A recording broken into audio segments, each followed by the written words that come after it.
ये जब होगा प्रगाढ़ता के साथ तो हम आगे बढ़ेंगे।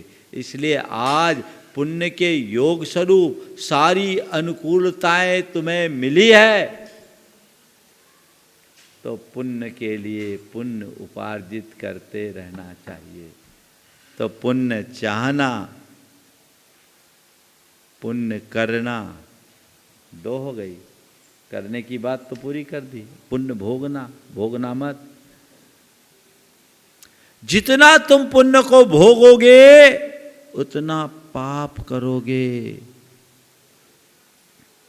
पुण्य भोगने की चीज नहीं है, कमाते जाओ, उसका जितना उपयोग करना उपयोग करो। सम्यक दृष्टि पुण्य को भोगता नहीं है, उसको हे मानता है, पुण्य के फल को हे मानता है। चक्रवर्ती की संपदा इंद्र सरीखे भोग और काक बीट सम गिनत है, सम्यक दृष्टि लो।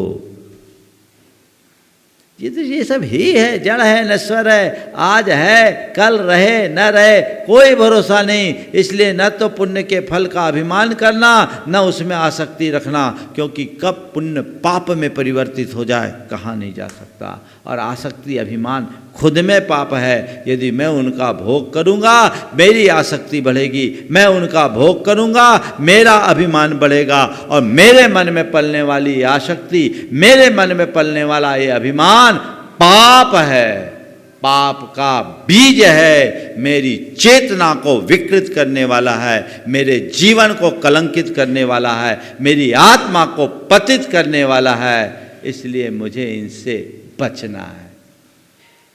पुण्य का भोग मत करो।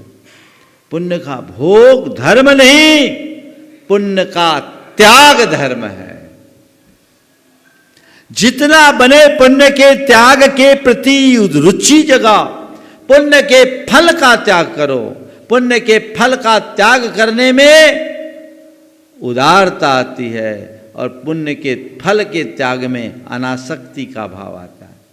उदारता और अनासक्ति जीवन को पवित्र बनाते हैं, ऊंचा उठाते हैं, और आसक्ति और अभिमान से जीवन नीचे गिरता है। इसलिए जिससे जीवन की उन्नति हो, जिससे जीवन की प्रगति हो, वैसा कार्य और कर्म करना चाहिए जो हमारे जीवन को बेहतर बना सके, सुंदर बना सके, आगे बढ़ा सके। ये दृष्टिकोण हमारे जीवन में हो। समय आप सबका पूरा हो गया है। इसलिए पुण्य पाप की बात जो है, तो ये पुण्य चाहना, पुण्य करना, पुण्य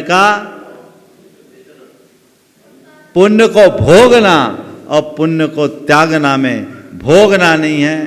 पुण्य चाहने के साथ करना है और त्यागना है। और पुण्य करने के लिए जो चार बातें मैंने बताई, पुण्य की भावना, पुण्य का संकल्प, पुण्य का संपादन और पुण्य का वितरण, इन चारों बातों का आप स्मरण करें। बोलिए परम पूज्य आचार्य गुरुवर श्री विद्यासागर।